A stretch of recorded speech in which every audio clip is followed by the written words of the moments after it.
Welcome back to the shop on what is probably the last good week of weather here in Arizona.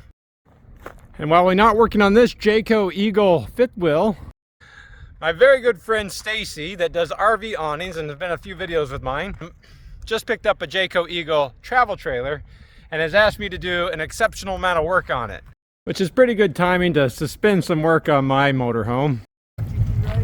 My good friend Stacy that does RV awnings has decided he wants to enjoy RV life too. Got himself a 2022 Jayco Eagle travel trailer. And he wants to go completely 100% off-grid with this thing, with a solar package and battery package. And he's been watching all the RV videos and off-grid videos and solar videos that you can find on YouTube. And he got convinced that we need to do something very, very complicated. And so he asked me because, I don't know, I guess we're good friends. Because I'm more than happy to help him out, because he's helped me out so much. I do have most of the components here and ready to install, but we will be putting solar on the roof, lithium iron phosphate server rack batteries, and running the entire trailer through 2 Victron inverters. You can see the panels that I went ahead and got already laying right there.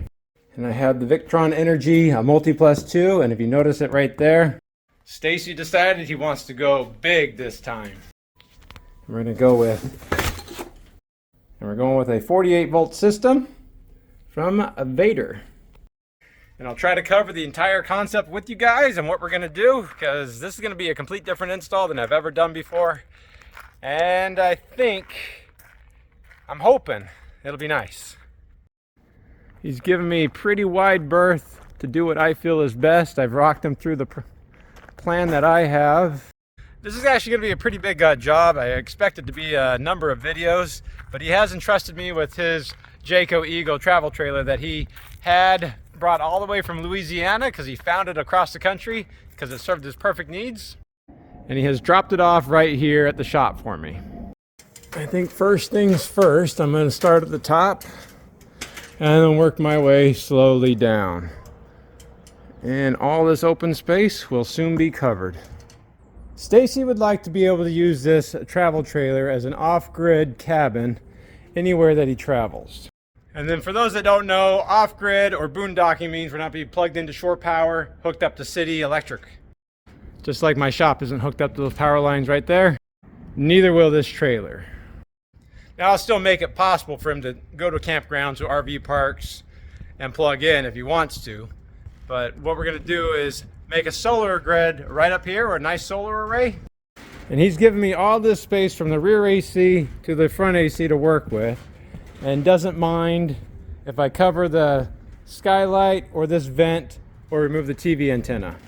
So rather than screw a whole bunch of solar panels down in a Tetris form to get as much coverage as I can and make a lot of holes in the roof, I'm going to try a new installation method where I make a roof rack and then just mount the panels to the rack itself, making them very accessible, making the roof very accessible, and then theoretically shading the roof too and protect the roof.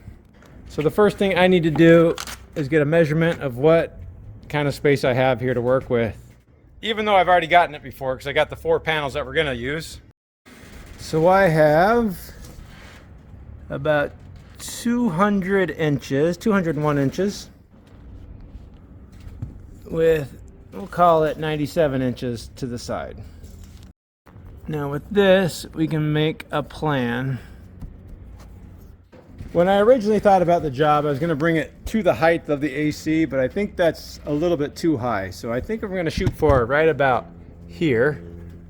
This roof has a pretty good crown on it, but luckily they didn't put a vent that cranks open too much right there, so I can leave that all intact. And having a little bit of shade on the skylight, the owner Stacy is happy with that. But I think that does mean I'll have to take the TV antenna off. This did come pre-wired for solar from Jayco. I don't know if I'm going to use that pre-wire or not, because the installation we're doing is a pretty advanced one. And the pre-wire goes right here. And while these might be thick enough wires for what I need them for, I don't want to put the controller right here that takes the high voltage from the panels and steps them down to the more low voltage from this point all the way to the front where the batteries are going to be, which will be in this great big huge storage bay up front. Now these panels that I picked up brand new from Santan Solar are pretty big panels. They are 445 watts. They are 45 inches by 75 inches high or long. And we're shooting for an overall height of about, I don't know, call it 7 inches off the deck. Because remember, I want it to be over the top of this vent right here, which is, I don't know, about 4.5 inches off the deck. Actually, it's closer to 5 when I look at it. And if I put a straight edge across the top of it right there, the bare minimum of clearance that I would need on this side is 7.5. So 8 sounds about right. Now I won't deny, not everybody will be a fan of how I'm gonna install these solar panels, because it's not the normal way of doing it like I did on mine with brackets that just mount with the feet straight into the roof. But with RVs, you're either stuck with a whole bunch of tiny little panels and making a whole bunch of holes in the roof, or we can try to go with big panels and raise them off the roof deck completely. A much more efficient array while we're at it. So I think this will be something a lot more people will be doing in the future. Especially because Jayco gave me a really nice gutter to go up against. I don't have to worry about getting on the other side of the gutter or making the outside look bad because I already have screw heads on this molding at the top. So let me get off the roof here and I'm gonna get those measurements and I'm gonna design a mounting system and rack custom made for this Jayco Eagle. And I think I got the measurements set. I'm gonna lay this out on the ground to try to explain what I'm gonna be doing. All right, so this is the rough layout that it's gonna be, but remember, it's very, very rough. I have the 4 rails that will sit up on top of the brackets that I'm gonna make that'll take it up off the roof. I haven't done that yet. And there will be a fairly narrow aisleway down the middle, probably about 6 inches when you consider the 97 inches from side to side. These are 45 inches wide a piece. So put together, that's 90 inches. That only leaves 7 inches as a difference. Gives me a little bit of allowance on either side just in case. So this is pretty much how it's going to be. I did check with the solar panel manufacturer and Santan Solar on their placements, how far from the edge they would recommend at least going. They said at least a foot, so it doesn't have to go right in the middle. And so this is what it's going to kind of look like on the roof. Now these are the clamps. These are like the residential solar clamps. They have tabs on them to lock them into place.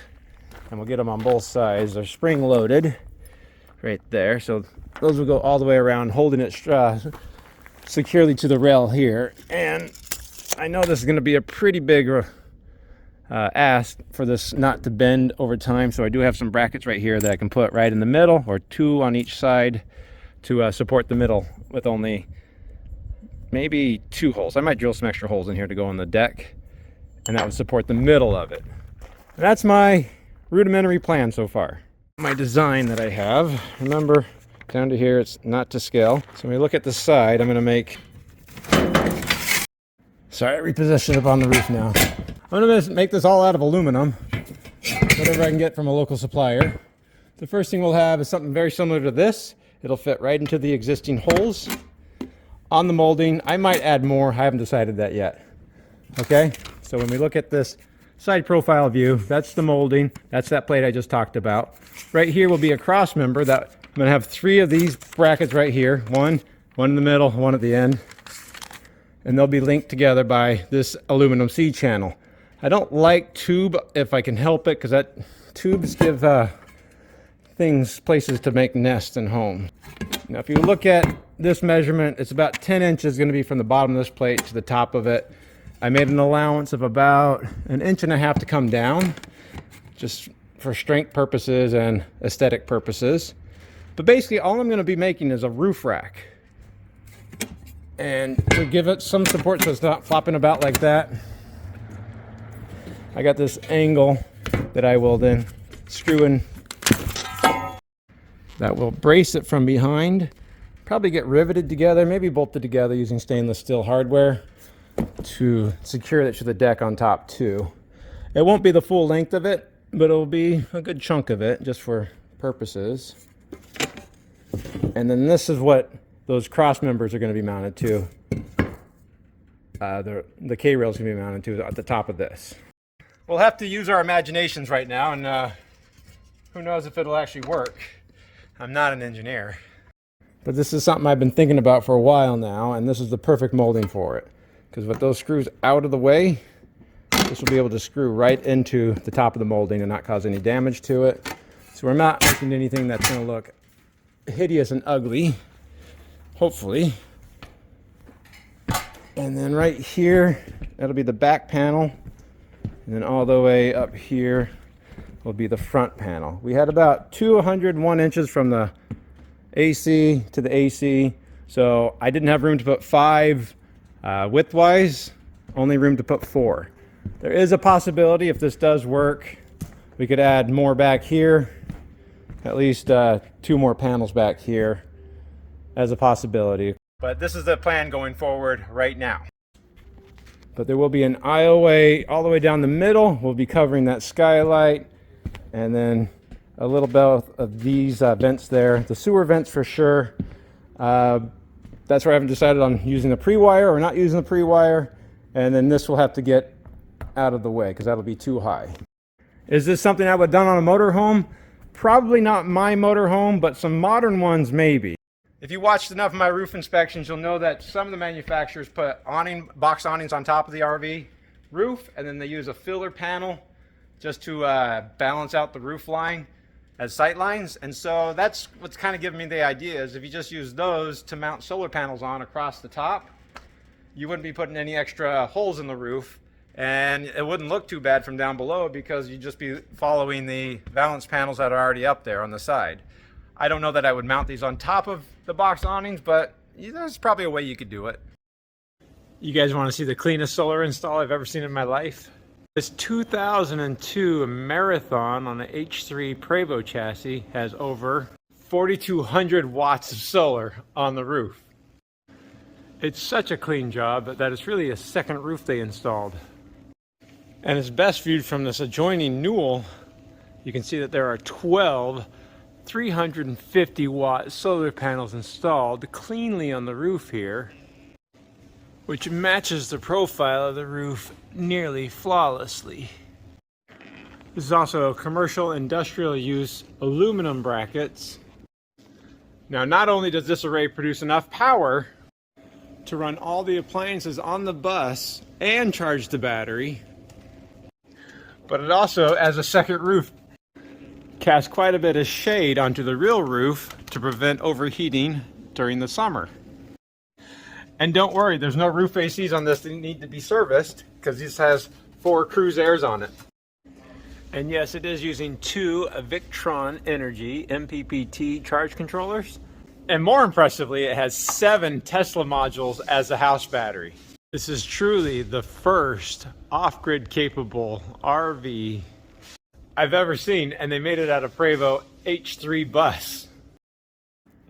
Now, it's not like I invented this whole thing. There's lots of creators out there, a lot of ingenious people out there. You see a lot of school buses that already have a deck that they build on top of those really radius school buses, and they put racks up there and put solar panels up there. So it's not too much of a different idea. I just don't think that that would be aesthetically pleasing on a motorhome, but definitely it looks good on a bus or a school bus.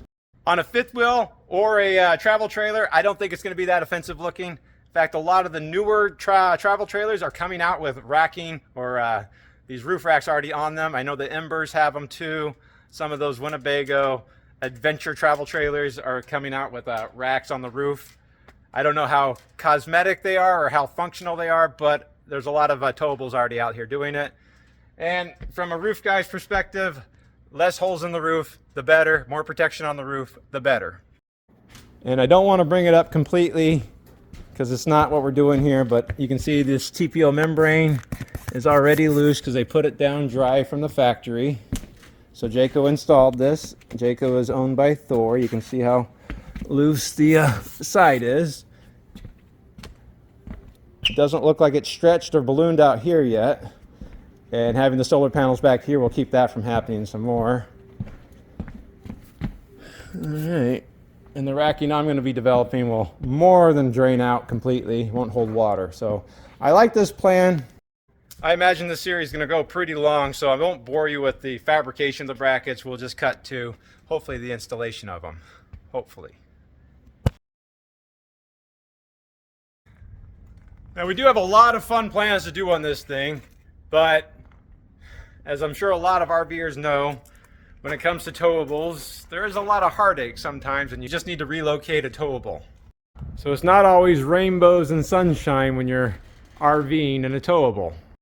And in full disclosure, there was an accident on his way bringing it to me.